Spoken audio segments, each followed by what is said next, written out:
6월 11일 중국이 유럽연합과 예정돼 있던 두 건의 고위급 회의를 돌연 취소했습니다. 통상 협상이 깨질 때는 보통 약한 쪽이 자리를 박차고 나갑니다. 그런데 이번엔 정반대였습니다. 유럽이 가장 절박한 순간에 중국이 먼저 테이블을 떠난 겁니다. 지금 유럽 경제는 흔들리고 있습니다. 이코노미스트에 따르면 EU의 기업 파산은 2015년 이후 최고 수준으로 늘었고 독일은 지난해 산업 부분에서만 14만 3천 개의 일자리를 잃었습니다. 프랑스와 독일에서는 극우 정당이 여론조사 선두를 달리고 있습니다. 이런 상황에서 중국은 굳이 서두를 이유가 없다는 신호를 보낸 셈입니다. 그렇다면 중국은 왜 이렇게 당당할 수 있는 걸까요? 그 답을 따라가다 보면 결국 하나의 자원에 닿습니다. 먼저 숫자를 보겠습니다. 2025년 EU의 대중국 상품 무역 적자는 하루 약 10억 유로, 미화로 약 11억 6천만 달러에 달했습니다. 팬데믹 이전의 2배 수준입니다. 문제는 속도입니다. 미국과 중국의 무역이 얼어붙자 갈 곳을 잃은 중국산 제품이 유럽으로 방향을 틀었습니다. 2025년 유럽 주요 국가들의 대중국 수입은 독일 108%, 이탈리아 33%, 프랑스 24% 급증했고 EU 전체로도 18% 늘었습니다.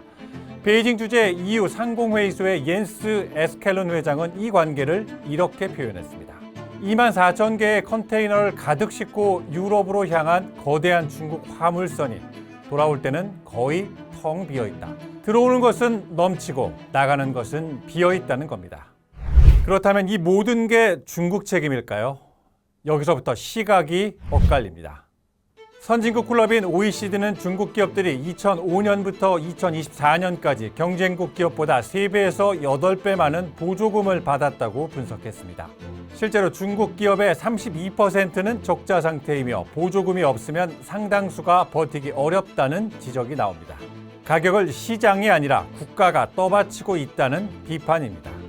반면 중국 책임론의 회의적인 쪽은 유럽 내부를 지목합니다. 높은 에너지 비용, 비효율적인 관료주의, 더딘 혁신, 그리고 27개국으로 쪼개진 시장. 진짜 문제는 유럽 스스로의 경쟁력 약화라는 겁니다. 이달 G7 정상회의를 주최한 프랑스는 더 근본적인 원인을 짚습니다. 중국 위안화가 적정 가치보다 15에서 30% 저평가돼 있고 무엇보다 중국이 버는 돈을 쓰지 않고 쌓아두는 구조, 즉 투자보다 저축이 훨씬 많다는 점입니다. 이코노미스트는 이것이 보호무역 정책으로는 풀 수 없는 구조적 문제라고 분석했습니다. 관세는 단지 그 수출이 다른 시장으로 향하게 만들 뿐이라는 겁니다. 여기엔 뼈아픈 역설도 있습니다. 지금 중국을 비판하는 독일 역시 2010년대에 수출로 먹고 사는 모델을 완성한 나라입니다. 독일의 경상수지 흑자는 지금도 GDP의 4.5% 중국과 비슷한 수준입니다. 남의 과잉을 탓하는 유럽이 한때 같은 길을 걸었던 셈입니다. 그럼에도 유럽은 이미 칼을 빼들고 있습니다. 전기차 보조금 조사로 2024년 관세를 매겼고 6월 8일에는 철강 관세를 도입했습니다. 지난해엔 중국이 유럽산 의료기기를 배제한 데 맞서 중국산 의료기기의 공공조달 참여를 제안했습니다. 지난 4월에는 보조금 의혹이 제기된 중국계 업체를 폴란드 업체로 교체한 뒤에야 포르투갈 리스본의 경전철 사업을 승인했습니다. 하지만 한 EU 관계자는 현재의 방식을 이렇게 비유했습니다. 배에 찬 물을 작은 숟가락으로 퍼내는 것과 같다. 개별 사건을 하나하나 조사하는 방식으로는 밀려오는 중국산 물량을 막을 수 없다는 겁니다.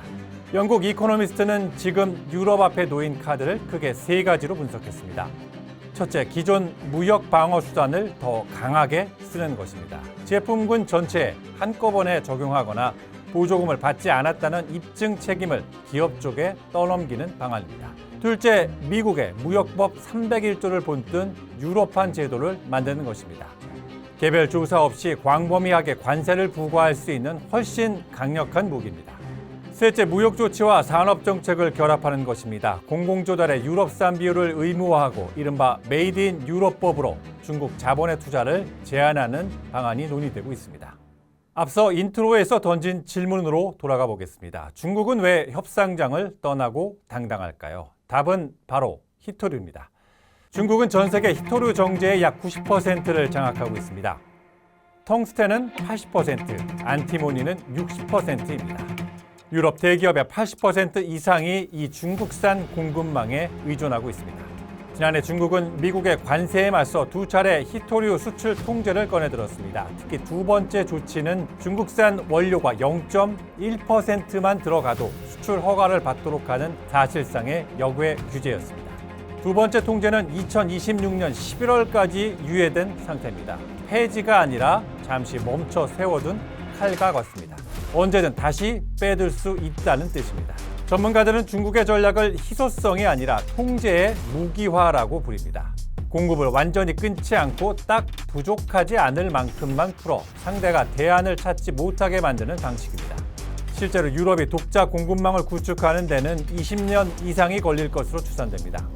반면 유럽에 주어진 시간은 길어야 12개월에서 18개월. 시간은 중국 편이라는 분석이 나오는 이유입니다.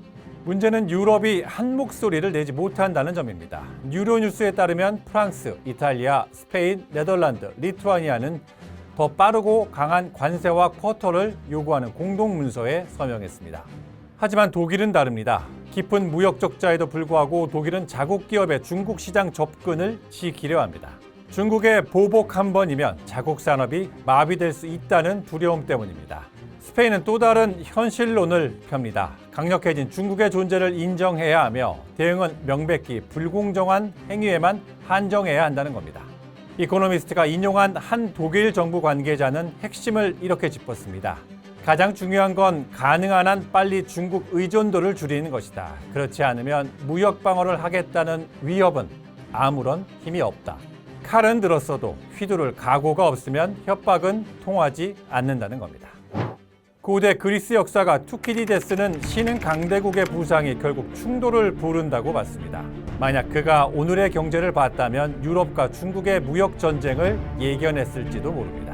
지금 유럽은 두 개의 전선에 동시에 서 있습니다. 한쪽에선 미국이 관세로 압박하고 다른 쪽에선 중국산 제품이 밀려듭니다. 그 사이에서 유럽은 빗장을 걸지 문을 열지 결정해야 합니다. 하지만 빗장을 걸면 히토류라는 대가가, 문을 열면 일자리라는 대가가 기다립니다. 이코노미스트가 전한 독일 산업계 관계자의 말은 이 딜레마를 압축합니다. 중국에 대응하는 데는 어떤 방식이든 비용이 든다. 하지만 미룰수록 그 비용은 더 커질 것이다. 유럽은 이제 선택의 기로에 서 있습니다. 규칙의 시대를 끝내고 힘의 시대로 들어설 것인가? 그 답을 스스로 내려야 합니다. 중국은 이미 테이블을 떠났고 시계는 베이징 쪽으로 기울어 있습니다. 유럽에게 머뭇거릴 여유는 이제 많지 않아 보입니다. 지금까지 한방 이슈 김재영입니다.